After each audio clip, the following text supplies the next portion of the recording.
अस्सलामु अलैकुम वरहमतुल्लाहि वबरकातुहू। आजकल अक्सर ये देखा जाता है कि जितने भी बातिल अकायद वाले हैं वो अहले सुन्नत वल जमात के अकायद और उनके मामलात पर तरह तरह के एतराज़ात करते हैं। उनके एतराज़ात ये पढ़े लिखे लोगों से, उलमा से नहीं होते बल्कि आम आवाम से। वो अच्छी तरह से जानते हैं कि आम आवाम जो है इन सवालों के जवाब नहीं दे सकती है, और ज़ाहिर है सवाल का जवाब हासिल करना, इल्म हासिल करना, सही बात को, हक़ को समझना उनका मकसद नहीं होता, बल्कि वो अपनी तरह भोले भाले मुसलमानों को भी कंफ्यूज करना चाहते हैं। गैर मुक़ल्लिदीन का एक एतराज़ और एक सवाल कि इमाम अहमद रज़ा ख़ान फ़ाज़िल बरेलवी रज़ियल्लाहु तआला अन्हु ने अपनी किताब फ़तावा रज़विया शरीफ में, इसी के साथ बहार शरीयत और दीगर अहले सुन्नत वल जमात की किताबों में ये लिखा गया है कि कुर्बानी का गोश्त जो है वो गैर मुस्लिम को नहीं दे सकते हैं। कुर्बानी का गोश्त सिर्फ़ और सिर्फ मुसलमानों के लिए है, गैर मुस्लिम को देना जायज़ नहीं है। इस पर इन्होंने एतराज़ किया कि ये कुरान मुक़द्दस या हदीस मुबारका में कहाँ लिखा हुआ है, और इमाम अहमद रज़ा जो बहुत बड़े आलिम हैं, अगर उन्होंने ये फ़तवा दिया है तो किस हदीस मुबारका के हवाले से उन्होंने ये फ़तवा दिया। हमें वो हदीस मुबारका मतन के साथ चाहिए, यानी अरबी इबारत के साथ तो हमें वो हदीस मुबारका चाहिए, तब जाकर हम इसे मानेंगे, वरना गैर मुक़ल्लिदीन के नज़दीक जो है वो कुर्बानी का गोश्त किसी को भी देना जायज़ है। हम अपना सवाल लेकर पहुँचे मुफ्ती ज़ुबैर अहमद साहब क़िबला मिसबाही बरकाती की खिदमत में, और हज़रत से इंशाअल्लाह हम इस सवाल का जवाब हासिल करेंगे कि कुर्बानी का गोश्त गैर मुस्लिम को नहीं देना चाहिए, ये कहाँ लिखा हुआ है कुरान और हदीस मुबारका के अंदर। वालेकुम अस्सलाम वरहमतुल्लाहि वबरकातुहू।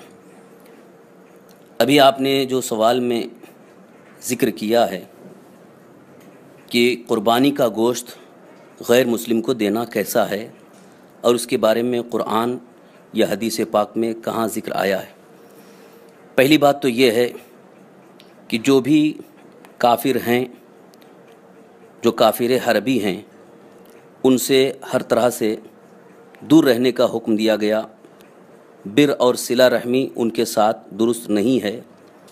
कुरान पाक में अल्लाह रब्बुल इज़्ज़त का फरमान आलीशान है, इन्नमा यन्हाकुमुल्लाहु अनिल लदीन क़ातलूकुम फ़िद्दीन व अख़रजूकुम मिन दियारिकुम व ज़ाहरू अला इख़राजिकुम अन तुवल्लूहुम व मन यतवल्लहुम फ़उलाइका हुमुज़ ज़ालिमून। सूरह मुम्तहिना पारा नंबर 28 आयत नंबर 9। अल्लाह तबारक ताला उन काफिरों के साथ बिर और सिला करने से तुमको रोकता है जो तुमसे दीन में लड़े या तुमको तुम्हारे घरों से निकाला या निकालने पर मदद की कि उनसे तुम दोस्ती करो, और जो उनसे दोस्ती करे वही जालिम है। कुरान करीम की इस आयत करीमा में अल्लाह तबारक ताला का फरमान बिल्कुल ज़ाहिर है कि जो हमारे ख़िलाफ़ हैं, जो हमारे दीन के ख़िलाफ़ हैं, वो उनसे हम किसी तरह से हमदर्दी का ताल्लुक़ नहीं रख सकते। रही बात कुर्बानी का गोश्त देने की, तो कुर्बानी का गोश्त बिर और सिला के तौर पर ही दिया जा सकता है, जिसको सिर्फ मुसलमान को देने का हुक्म दिया गया है।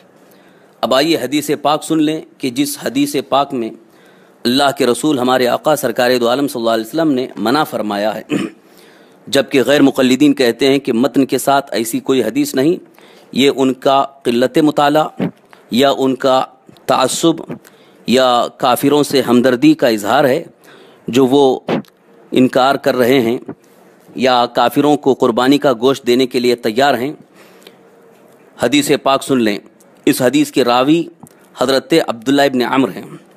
अन इब्न अम्रिन क़ाल क़ाल रसूलुल्लाह सल्लल्लाहु तआला अलैहि वसल्लम अल जीरानु सलासतुन फ़मिनहुम मन लहू सलासतु हुक़ूक़िन वमिनहुम मन लहू हक़्क़ान वमिनहुम मन लहू हक़्क़ुन फ़अम्मल लज़ी लहू सलासतु हुक़ूक़िन फ़लजारुल मुस्लिमिल क़रीब लहू हक़्क़ुल जवारी व हक़्क़ुल इस्लामी व हक़्क़ुल क़राबती व अम्मल लज़ी लहू हक़्क़ान फ़लजारुल मुस्लिम लहू हक़्क़ुल जवारी व हक़्क़ुल इस्लाम व अम्मल लज़ी लहू हक़्क़ुन वाहिदुन फ़लजारुल काफ़िर लहू हक़्क़ुल जवार।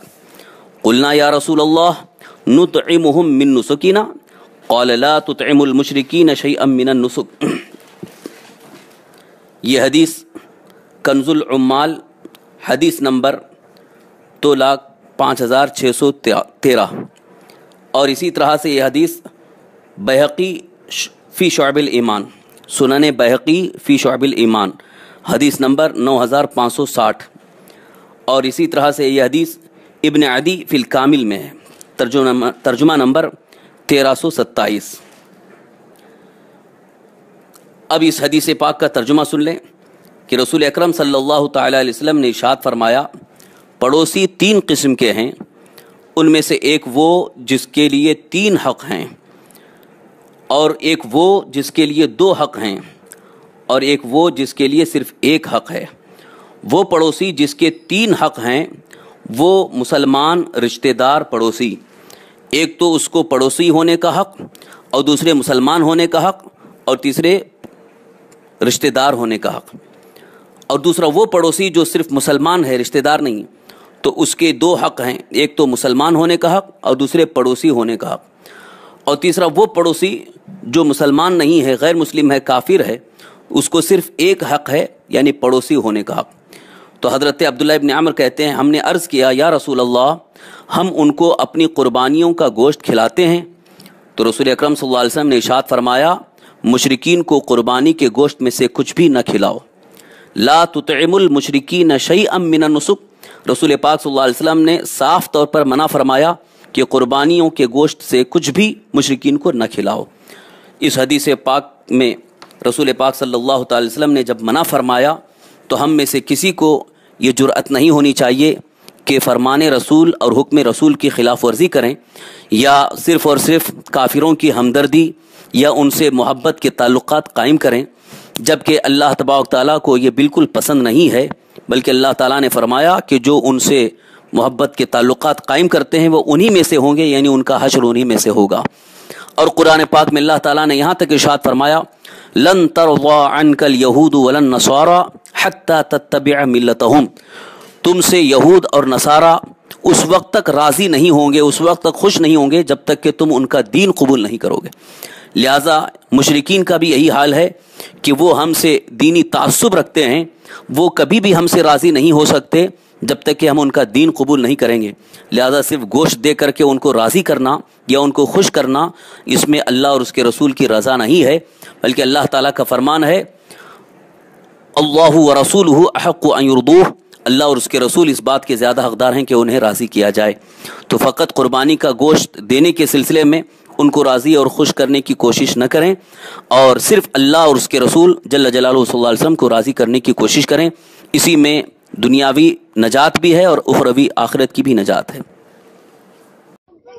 अस्सलामु अलैकुम रहमतुल्लाहि व बरकातुहू। जी, ये जो वीडियो आपने भेजी है इसमें हज़रत साहिब फरमा रहे हैं कि अल्लाह रब्बुल आलमीन ने सूरह मुम्तहना की 9 नंबर आयत में इरशाद फरमाया है कि जो लोग दीन में क़िताल करते हैं, लड़ाई करते हैं, और जिनने आपको आपके घरों से निकाला है, तो उनके साथ भलाई और अच्छाई ना करो।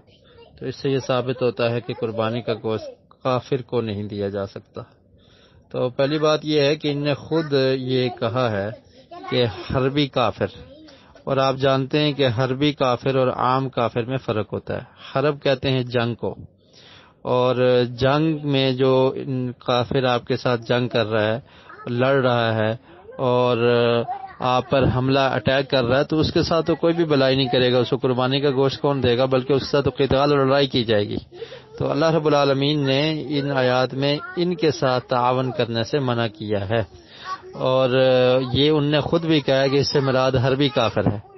लेकिन जो आम काफिर हैं, जिनके साथ आपकी जंग नहीं है, आपके पड़ोस पे रह रहे हैं, आपके महल्ले में रह रहे हैं, और वो पुरअमन लोग हैं, और उनके साथ आपका मायदा हो चुका है, या कोई भी सूरत है कि वो आपके साथ करीब में रह रहे हैं, तो उनके साथ एहसान करना, भलाई करना, अगर वो आपके पड़ोसी हैं तो भलाई करना, ये आपका हक है। और इसी तरह उनको गिफ्ट वगैरह दिया जा सकता है, और कुर्बानी का गोश्त भी दिया जा सकता है। तो ये इनने 9 नंबर आयत पढ़ी है, काश इससे 1 नंबर पहले वाली आयत 8 नंबर आयत पढ़ लेते तो इनको बात की समझ आ जाती। असल में यहाँ पर भी यानी हरबी कुफार का जिक्र है। इससे पहले वाली जो आयत है, आयत नंबर 8 सूरह मुम्तहिना की, तो उसका तर्जुमा सुने। لا ينهاكم الله عن الذين لم يقاتلوكم في الدين ولم يخرجوكم من دياركم ان تبروهم وتقسطوا اليهم ان الله يحب المقسطين۔ فرمایا کہ اللہ تعالیٰ تم کو منع نہیں کرتا ان لوگوں سے جنہوں نے تمہارے ساتھ دین کے معاملے میں لڑائی جھگڑا نہیں کیا، یعنی ایسے کافر جو دین کے معاملے میں تم سے لڑائی نہیں کرتے، قتال نہیں کرتے، وَلَمْ يُخْرِجُوكُم مِّن دِيَارِكُمْ، اور انہوں نے تمہیں تمہارے گھروں سے نکالا بھی نہیں ہے، تمہیں ہجرت کرنے پر مجبور نہیں کیا، تو ان تبروہم، تو تم ان کے ساتھ کیا کرو؟ نیکی کرو، وَتُقْسِطُوا إِلَيْهِمْ، اور ان کے ساتھ انصاف والا معاملہ کرو، بے شک اللہ تعالیٰ انصاف کرنے والوں کو پسند کرتا ہے۔ تو اس آیت میں اللہ رب العالمین نے 8 اور 9 جو آیت ہے، 8 نمبر آیت میں اللہ تعالیٰ نے ایسے کافروں کا ذکر کیا ہے کہ جو حربی نہیں ہیں، جو پرامن ہیں، اور جنہوں نے مسلمانوں کو تکلیف نہیں دی، مسلمانوں کو ہجرت کرنے پہ مجبور نہیں کیا، اور مسلمانوں کے ساتھ لڑائی جھگڑا نہیں کرتے، تو فرمایا کہ ان کے ساتھ تم نیکی کر سکتے ہو۔ تو اس لیے ایسے کافروں کے ساتھ نیکی کرنا، ان کے ساتھ بھلائی کرنا، اور اگر پڑوسی ہیں تو ان کو قربانی کا گوشت دینا، یہ درست ہے۔ اور دوسری آیت جو پڑھی گئی ہے تو اس میں حربی کفار کا ذکر ہے کہ جو آپ کے ساتھ جنگ کرتے ہیں، جو قتال کرتے ہیں، جنہوں نے آپ کو آپ کے گھروں سے نکالا، ہجرت کرنے پہ مجبور کر دیا، تو ان کے ساتھ نیکی والا معاملہ نہ کرو۔ تو اس لیے قرآن مجید کی ایک آیت کو نہیں لینا چاہیے، بلکہ قرآن کو سمجھنے کے لیے جو دوسری آیات اس کی تفسیر کرتی ہیں ان کو بھی لینا چاہیے۔ اور یہ بڑے تعجب کی بات ہے کہ اپنا مطلب ثابت کرنے کے لیے قرآن کی آیت کو لے لیا، اور جو حربی کفار پہ جنگ والے کافروں کے ساتھ تعاون کرنے کی ممانعت پر دلالت کرتی ہے، اس کو عام کہہ دیا کہ کسی بھی کافر کو قربانی کا گوشت نہیں دیا جا سکتا۔ یہ قطعاً درست نہیں ہے۔ اور اس کے بعد جو روایت پیش کی ہے کہ 3 طرح کے پڑوسی ہوتے ہیں، مسلمان قرابت والے، اور پھر فرمایا کہ مسلمان جو آپ کے ساتھ پڑوسی رہتا ہے آپ کا رشتہ دار نہیں ہے، اور تیسرا فرمایا کہ کافر۔ تو پھر حدیث کے آخر میں یہ الفاظ کہ صحابہ نے پوچھا کہ اللہ کے رسول کیا ہم ان کو قربانی کا گوشت دیں، تو اللہ کے رسول نے منع کر دیا۔ تو یہ حدیث صحیح ثابت نہیں ہے، یہ حدیث ضعیف ہے۔ جن کتابوں کا ان نے حوالہ دیا، اگر ان کتابوں کو پڑھ لیتے تو محدثین نے اس پہ حکم لگایا کہ یہ روایت ضعیف ہے، یہ صحیح نہیں ہے۔ تو اس لیے صحیح اور واضح حکم کی موجودگی میں کوئی ضعیف حدیث پیش کرنا یہ درست نہیں ہوتا۔ تو صحابہ کرام سے یہ ثابت ہے، جیسے امام بخاری رحمۃ اللہ علیہ نے عبداللہ بن عمر رضی اللہ تعالی عنہ سے یہ نقل کیا ہے کہ انہوں نے اپنے پڑوسی یہودی کو گوشت دیا، ایک بکری ذبح کی اور اپنے پڑوسی یہودی کو گوشت دیا۔ اور اسی طرح جو مشرکین ہیں ان کے ساتھ تعاون کرنا، اور جو لوگ کافر ہیں ان کے ساتھ تعاون کرنا اگر وہ پڑوسی ہیں یا رشتہ دار ہیں، تو یہ جائز اور درست ہے جن کے ساتھ آپ کی جنگ اور قتال نہیں ہے۔ تو جن کے ساتھ جنگ اور لڑائی ہے ان کے ساتھ نہیں کرنا چاہیے۔ واللہ اعلم بالصواب۔